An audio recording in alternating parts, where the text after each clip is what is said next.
Assalamualaikum warahmatullahi wabarakatuh. Teman-teman, kembali lagi di channel YouTube saya, Khairun Imam. Gimana nih kabar kalian? Semoga kita semua selalu diberi kesehatan, kemudahan, dan juga limpahan rezeki dari Yang Maha Kuasa, teman-teman ya. Nah, di video kali ini kita akan mendengarkan sebuah kabar terbaru dari salah satu capres gagal tahun 2024, yakni Anies Baswedan, yang konon kabarnya akan membuat sebuah partai politik yang sekarang namanya Gerakan Rakyat. Ya, kalau nggak salah sih tahun 2026 paling lama lah mereka akan membentuk parpolnya. Waduh, luar biasa. Tapi sayangnya, Refly Harun mengatakan hal yang sangat mengejutkan mengenai Anies Baswedan, bahwa Anies tidak akan bisa menjadi Presiden Republik Indonesia. Karena apa? Wah, nanti kita simak videonya karena ini sangat memalukan. Saya kalau nyebutnya tuh agak-agak kurang sopan, teman-teman. Nah, selain itu, kita akan mendengarkan bagaimana penjelasan dari Bung Iyas Subiakto mengenai Menteri Pertahanan Syafri Samsudin yang konon kabarnya salah dapat data mengenai bandara privat IMIP Morowali. Waduh, mungkin Bung Iyas juga sedikit memberikan semprotan-semprotan halus kepada Menhan, ya kan? Nah, terakhir kita juga akan mendengarkan penjelasan yang sangat tidak kalah luar biasanya dari Habib Syakkur mengenai Partai PDI Perjuangan. Kira-kira ada apa lagi ya dengan Partai PDI Perjuangan ini? Nah, untuk menjawab itu, mari sama-sama kita simak videonya berikut ini. Candaan Refly Harun ke Anies Baswedan yang jadi kenyataan. Saya di UGM itu sempat menjadi ketua BEM, Badan Eksekutif Mahasiswa, ketua Senat Universitasnya Anies Baswedan. Itu satu angkatan sama saya. Kakak angkatan saya 2 tahun di atas saya, Ganjar Pranowo. Jadi memang udah kenal dari lama kan. Nah, saya tidak suka dengan udah gubernur ya bang? Hah? Udah gubernur. Makanya saya bilang, saya ini kalau untuk Anies ya, saya bilang, Nis, ente itu nggak bisa jadi presiden. Kenapa? Karena presiden kan orang Indonesia asli, saya bilang ketawa dia. 40 juta suara orang adalah orang-orang yang tahan dengan imbalan dan tahan dengan tekanan. Waduh. Ya. So, iya ya kan? Jadi saya sampaikan, jangan khawatir, 40 juta nih kita mulai kemarin. 40 juta. Ormas Gerakan Rakyat pertimbangkan jadi parpol paling lambat 2029. Waduh. Yang 40 juta itu sampai dengan sekarang selalu bisa bilang, saya punya harga diri loh. Asik. Saya nyoblos Anies bukan karena dibayar. Asik. Dan mereka nyoblos karena idenya, karena orangnya, karena apapun lah. Tapi yang jelas bukan karena uang. Asik. Apapun faktornya. Mungkin karena senang keritingnya, mungkin karena serang apapun lah itu terserah. Tapi yang jelas bukan karena karena kita nggak ada duit. Berapa? Nggak ada duit Nah, katanya. jadi 40 juta orang ini adalah bekal kita. Yuk ditambahin nih 40 itu. Jadi 60, jadi 80. Bukan nyoblos Aniesnya, tapi tidak terlibat dalam jual beli suara. Asik, ngeri kali Mas Anies ya, ngeri kali teori-teorinya. Tapi ya kata Refly Harun, dia nggak bisa jadi presiden karena bukan orang Indonesia asli. Waduh. Tambah Pak Subhan Palal. Tahu kan Subhan Palal yang menggugat ijazah Gibran? Ternyata dia juga menggugat Anies karena dianggap bukan warga Indonesia asli. Jadi nggak pantas jadi capres. Waduh, jadi capres aja nggak pantas, apalagi jadi presiden. Roy Suryo CS tolak damai dengan Jokowi di kasus ijazah palsu. Pertanyaannya, emang siapa yang ngajakin damai, Roy? Ada yang ngajakin damai? Lagi pula seluruh rakyat Indonesia nih kayaknya sepakat mendukung tidak adanya perdamaian di kasus ijazah Pak Jokowi, ya. Betul. Biar kita semua bisa menyaksikan persidangannya, biar bisa melihat fakta-fakta yang tersaji di persidangan, ya kan, Roy? Ini tapi kok ada berita kayak gini ya, Roy? Nah, Roy, gimana, Roy? Apa ini, kuasa hukum desak penyidikan ijazah Jokowi atas Dr. Tifa dihentikan? Loh, kuasa hukum Dr. Tifa minta penyidik dihentikan. Wih, kok bisa? Kuasa hukum Dr. Tifa minta penyidikan dihentikan. Loh. Gimana, Roy? Hah?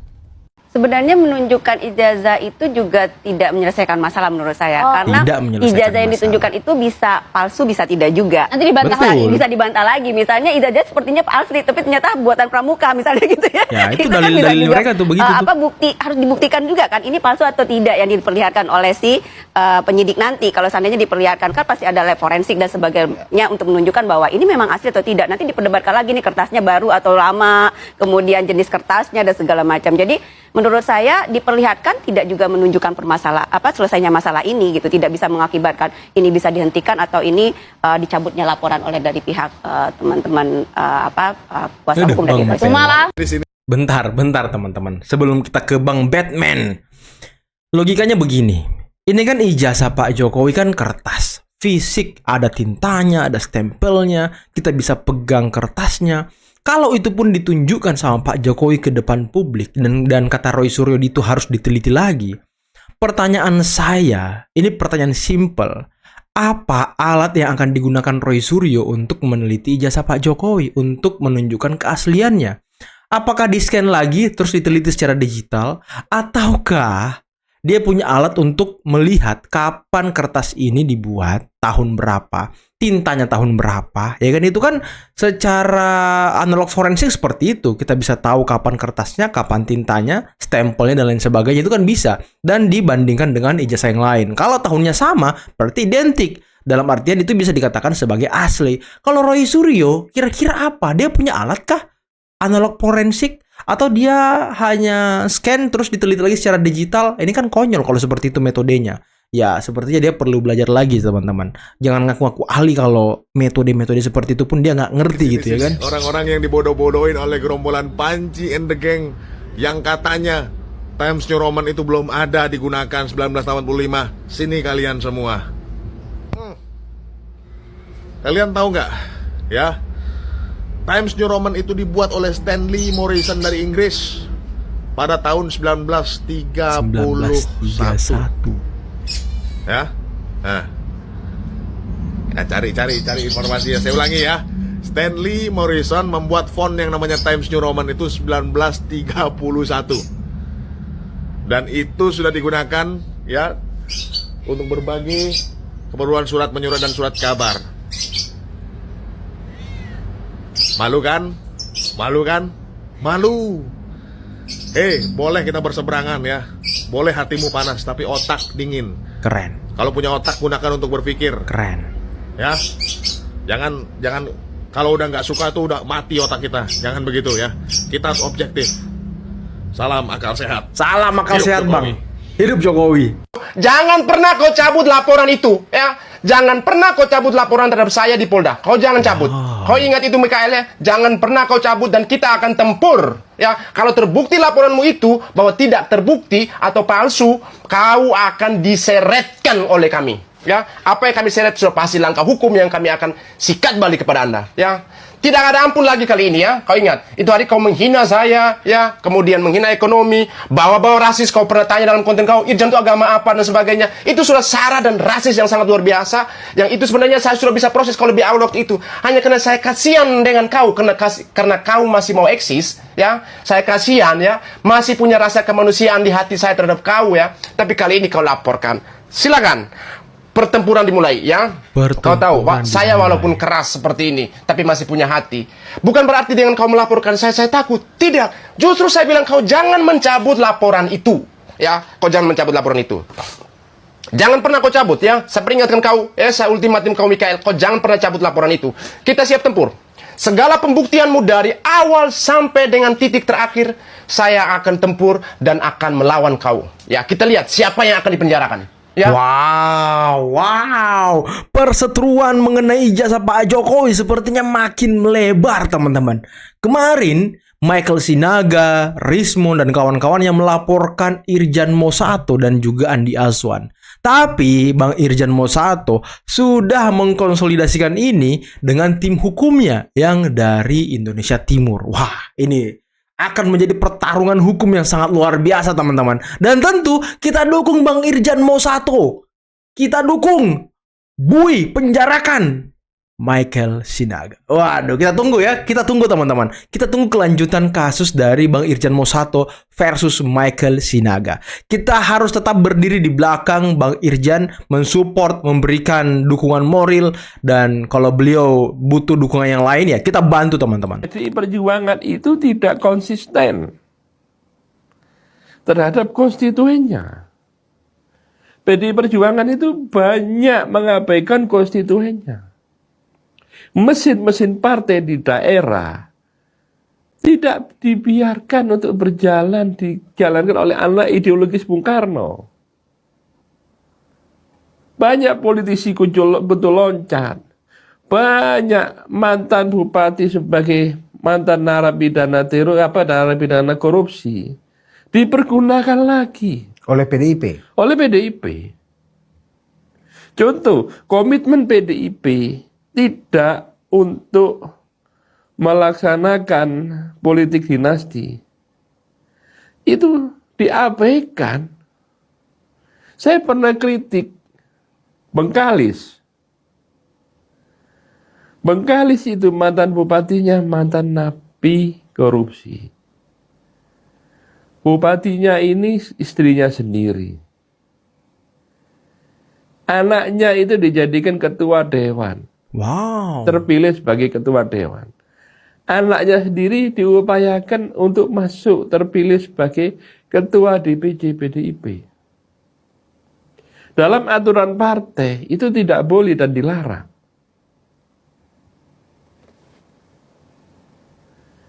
Jadi PDIP sendiri tidak konsisten terhadap konstituennya yang notabene 99% anak ideologis Bung Karno. Tapi yang jahat ini sekarang adalah PDI Perjuangan.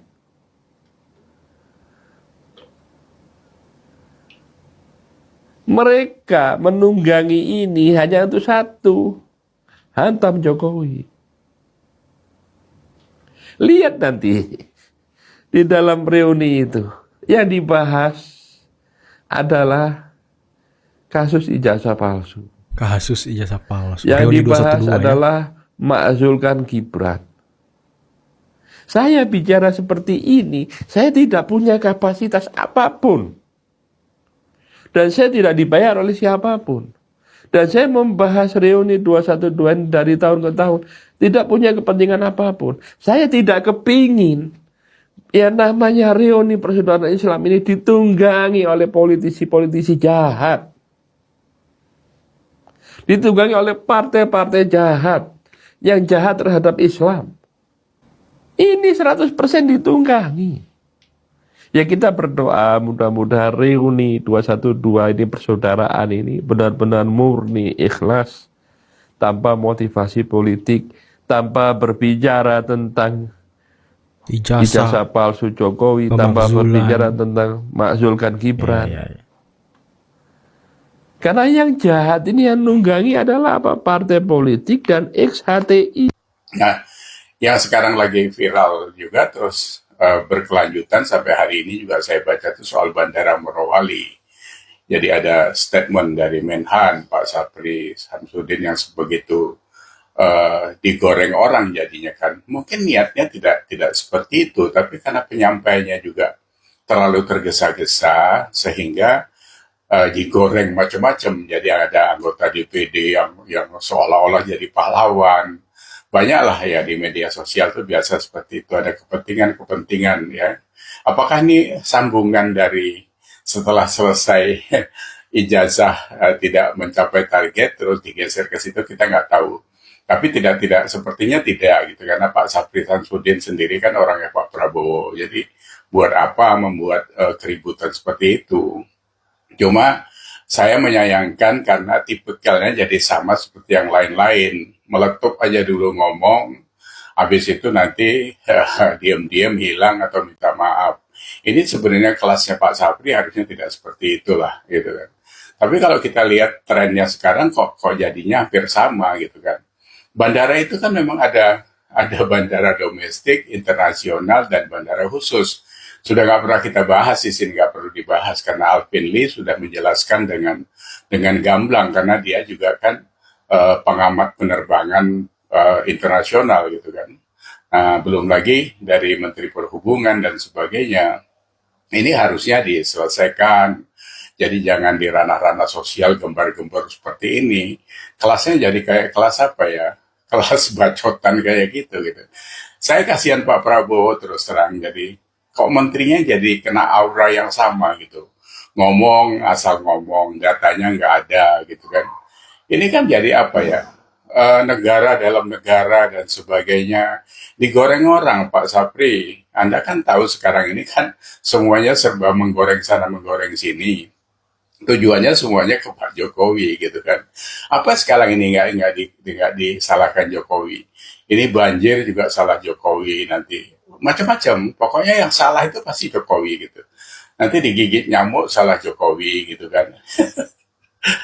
Jadi kita ini lucu, tapi sebenarnya ya dalam faktanya memang jadi orang-orang sekelas yang berpendidikan tinggi, profesor, yang ya seperti Pak Sapri sendirilah gitu kan, sebagai menteri, sebagai orang yang berpengalaman, yang terbangnya tinggi bersama Pak Prabowo, masa sekarang asal jeplak seperti itu, ya kan? Itu tidak baik karena semua muara dari keributan itu nanti jatuhnya kepada presiden, Pak. Bapak kan pembantu presiden. Jadi kalau Bapak ribut di bawah, muaranya ke presiden, gitu kan. Sama juga tadi baru saya baca nih soal impor beras 250 ton yang masuk ke Sabang. Oh iya. Ternyata itu ada surat izinnya. Ada surat izin. Yang dikeluarkan oleh Menteri Perdagangan. Kemarin Menteri Pertanian teriak-teriak, nggak tahu Marah-marah izinnya ya. dari kementerian lain, gitu. Ini kan harusnya koordinasinya kan harus jalan. Atau karena kebanyakan menteri, 48 orang tuh jadi bingung sendiri-sendiri tuh. Kerjanya kesana kemari, jadi nggak karu-karuan seolah-olah nggak ada koordinasi. Ini kan jadi kualitasnya jadi nggak karu-karuan gitu ya. Nah, itulah tadi beberapa video yang bisa kita simak, yang bisa kita saksikan pada kesempatan kali ini. Dan ya, kalau kita lihat memang sih ya, persoalan di pemerintahan Pak Prabowo ini mungkin koordinasi antar lembaga yang belum berjalan smooth dan mulus gitu. Ya, seperti kata Pak Iya Subiakto tadi mengenai beras yang masuk 200 ton lebih, ternyata ada izinnya dari Menteri Perdagangan, tapi Menteri Pertanian teriak-teriak katanya itu ilegal, itu ini, marah-marah dan segala macam. Ya ini kan, waduh, gimana ya? Masa ya nggak ada koordinasi gitu? Dan terkait dengan bandara IMIP privat yang ada di Morowali, Pak Menhan Syafri Samsudin bilang kalau itu ilegal, negara dalam negara. Tapi ya Menteri Perhubungan, Kementerian Perhubungan melalui wakil menterinya itu sudah mengatakan itu sah terdaftar di Kementerian Perhubungan, jadi bukan ilegal. Nah ini kan sesuatu hal yang apa ya, harusnya koordinasi dulu, tanya dulu ke sana kemari, ke menteri yang lain, bener nggak ini privat ilegal, bener nggak ini diresmikan Jokowi, bener nggak ini diresmikan ini itu. Ini kan harus jelas datanya baru diungkap ke publik. Ya kalau seperti itu kan ya yang membuat kegaduhan ya menteri-menterinya sendiri, kemudian diklarifikasi menteri yang lain. Ini kan konyol teman-teman. Ini kita sangat sayangkan ya, semoga ke depan para menteri ini bisa lebih berkoordinasi lebih baik lagi teman-teman. Jangan membuat kegaduhan kecil yang bisa membuat pertengkaran lain di tengah masyarakat. Contoh bandara IMIP. Pak Jokowi tidak tahu apa-apa, tiba-tiba kena aja, diserang aja sama orang. Diserang aja sama pembencinya. Dibilang dia yang meresmikan lah, dibilang dia yang membuat lah. Padahal yang meresmikan bukan Pak Jokowi loh. Ini kan konyol teman-teman. Dan ya semoga lah. Dan tadi mengenai 212, saya sebenarnya udah lama nggak ngikutin aksi-aksi 212, reuni 212. Tapi ya ternyata tahun ini ada lagi ya. Dan besok waktunya teman-teman, 2 Desember. Dan tadi kata Habib Syakur, kemungkinan, Habib Syakur namanya ya. Saya lupa nama Habib tadi itu. Beliau mencurigai bahwa nanti ini akan membahas mengenai ijazah palsu Pak Jokowi, pemakzulan Gibran, apalagi adili Jokowi. Ya karena orang-orangnya kan itu-itu aja. Ya di belakang TPU siapa teman-teman? FPI. Yang membentuk TPU siapa teman-teman? Ya orang-orang 212, Habib-Habib itu, termasuk Habib Rizik. Ya yang menjadi kuasa hukum teroris siapa? Ahmad Kosinudin. Ahmad Kosinudin siapa? Ya Hizbut Tahrir. Hizbut Tahrir juga sering ikut 212. Nah, ini kan mereka-mereka aja ini. Jadi isunya mungkin nanti ya itu aja berputar-putar. Cuma ya kita lihat saja lah. Karena kan Konon kabarnya 212 ini mengundang presiden dan juga mengundang Anies Baswedan. Waduh. Presiden sedang sibuk ngurusin warga yang kebanjiran ya kan. Diundang pula 212. Waduh, apa pula kalian ini? Dan tadi Anies Baswedan katanya mau bikin partai gitu ya kan. Paling lama 2026. Udah mau nih 2026 nih. Tapi kata Refli, Anies tak pantas atau tak bisa jadi presiden. Waduh, karena bukan orang asli Indonesia. Waduh. Oke lah teman-teman, mungkin cukup sekian dulu video kali ini. Jangan lupa like, subscribe, dan share videonya. Akhir kata, billahi taufiq wal hidayah. Wassalamualaikum warahmatullahi wabarakatuh. Bye-bye.